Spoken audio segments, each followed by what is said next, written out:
नमस्कार दोस्तों, आज हम द बीकीपर फिल्म का रिकैप करने जा रहे हैं। फिल्म की शुरुआत एडम क्ले, जेसन स्टेथम नामक एक आदमी से होती है जो अपने रहने की जगह पर मधुमक्खियों की देखभाल करता है। वह एलोइस पार्कर नामक एक सेवानिवृत्त स्कूल शिक्षक के गैरेज में एक जगह किराए पर लेता है। हालांकि वे दोनों अकेले रहते हैं, दोनों एक दूसरे के साथ मित्रतापूर्ण हैं और क्ले एलोइस को एकमात्र व्यक्ति के रूप में स्वीकार करता है जिसने वास्तव में उसका ख्याल रखा था। एलोइस अपने कंप्यूटर पर जाती है, जो वायरस की चेतावनी से प्रभावित होता है।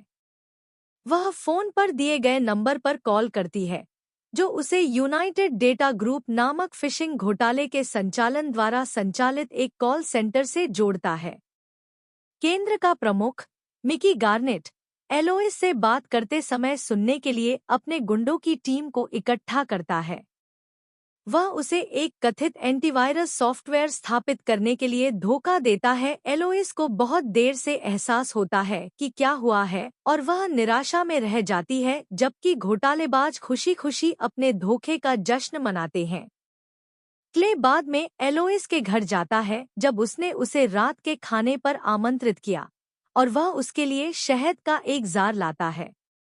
वह दरवाजा खुला पाता है और चाकू लेकर जांच करने के लिए अंदर जाता है, इससे पहले कि एलोइस की बेटी एफबीआई एजेंट वेरोना पार्कर आती है। वे दोनों एलोइस को सिर पर गोली लगने के घाव के साथ मृत पाते हैं और फर्श पर एक भरी हुई पिस्तौल और चली हुई गोली होती है। यह मानते हुए कि क्ले ने उसकी मां की हत्या की है, वेरोना ने उसे गिरफ्तार करवा दिया, लेकिन बाद में यह निष्कर्ष निकाला गया कि एलोइस ने दुखद रूप से आत्महत्या कर ली। वेरोना क्ले से माफी मांगती है और जानती है कि उसकी मां की मृत्यु से पहले वह उसके साथ बहुत करीब था। क्ले अपने पुराने संगठन बीकीपर से संपर्क करता है ताकि एलोइस को ठगने वाले लोगों के बारे में जानकारी मिल सके। उसे यूडीजी के कॉल सेंटर में भेजा जाता है, जहां वह बाहर दो गार्डों की पिटाई करता है जब वे उसे दो गैस कंटेनर ले जाते हुए पाते हैं।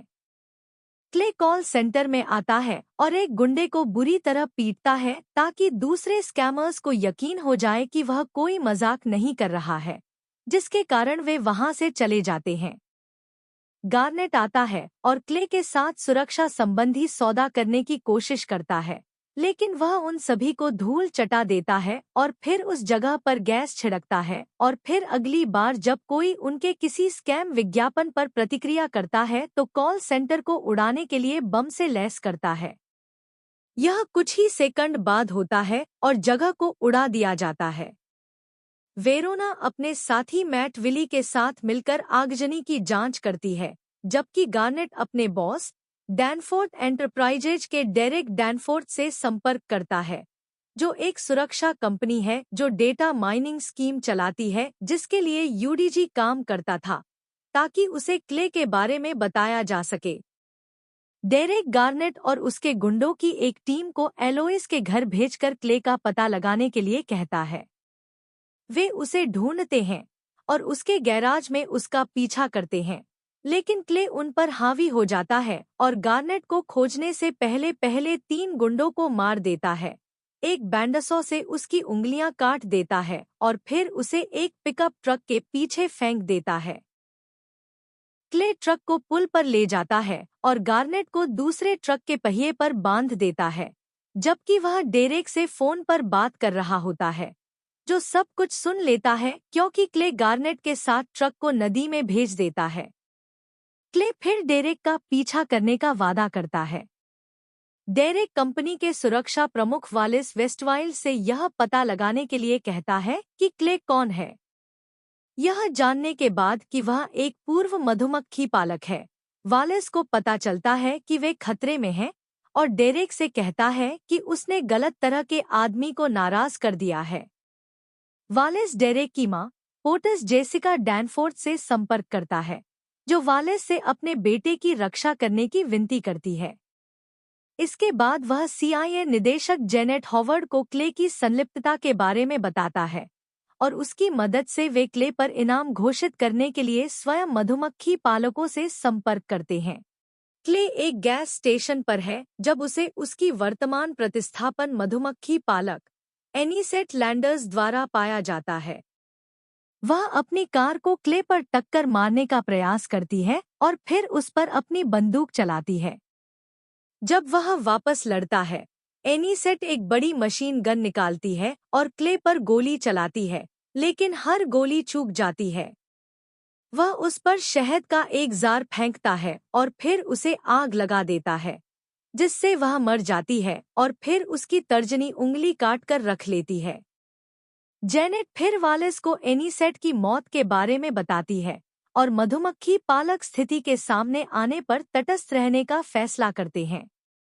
इस बीच वेरोना और विली हाल की घटनाओं पर अपनी जांच जारी रखते हैं और वेरोना क्ले की संलिप्तता को जोड़ना शुरू कर देती है।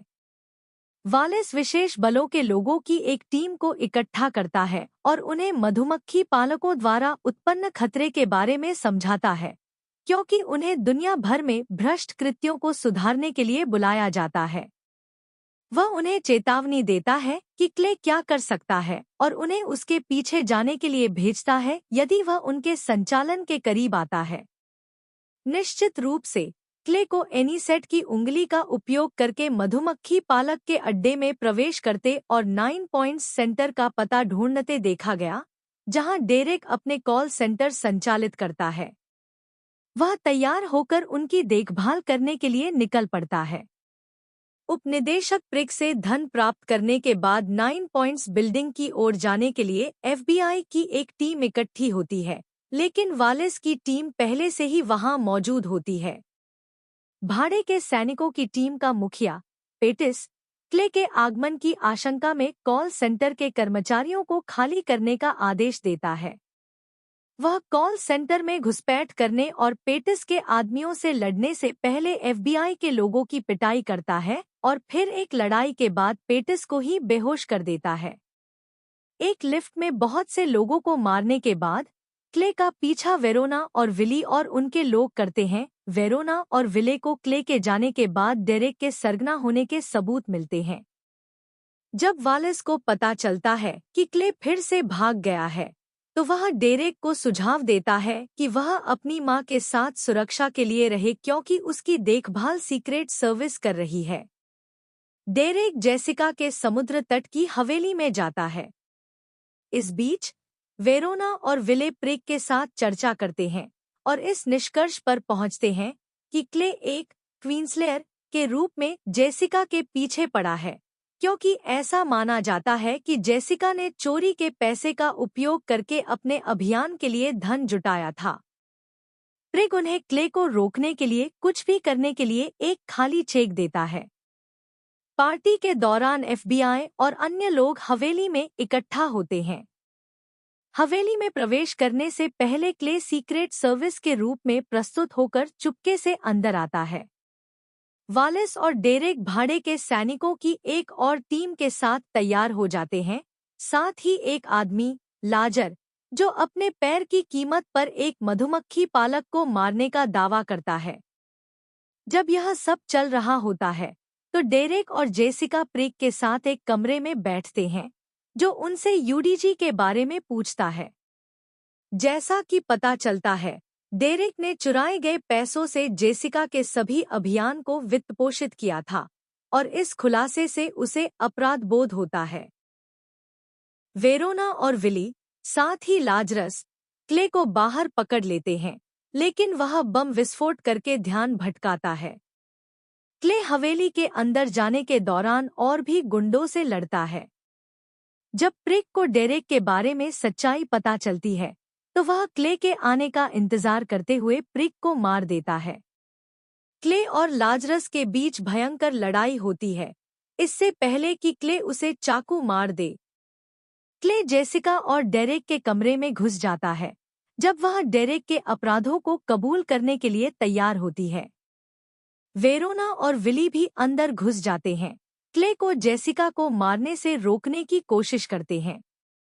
जब डेरेक पीछे हटने से इनकार करता है, तो वह अपनी मां को मारने की तैयारी करता है, लेकिन क्ले खिड़की से बाहर कूदने से पहले डेरेक के सिर में गोली मारता है। सीक्रेट सर्विस जेसिका को बाहर निकालने के लिए आती है, जबकि वह डेरेक की लाश को देखकर रोती है। वेरोना लगभग क्ले को लाने के बारे में सोचती है, लेकिन फिर उसे भागने देती है, यह देखते हुए कि उसकी मां और अन्य पीड़ितों के लिए न्याय कैसे किया गया है। जब अन्य एजेंट क्ले को खोजने की कोशिश करते हैं, तो वह छिपे हुए स्कूबा गियर को ढूंढकर और तैरकर भाग जाता है। क्ले के गायब होने के बाद एक मधुमक्खी ऊपर से उड़ती है। एडम क्ले एक भूतपूर्व बीकीपर है, जो एजेंटों का एक वर्गीकृत समूह है जो दुनिया भर में भ्रष्ट कृत्यों को ठीक करता है। इसके साथ ही फिल्म समाप्त हो जाती है। आइए अगले वीडियो में मिलते हैं।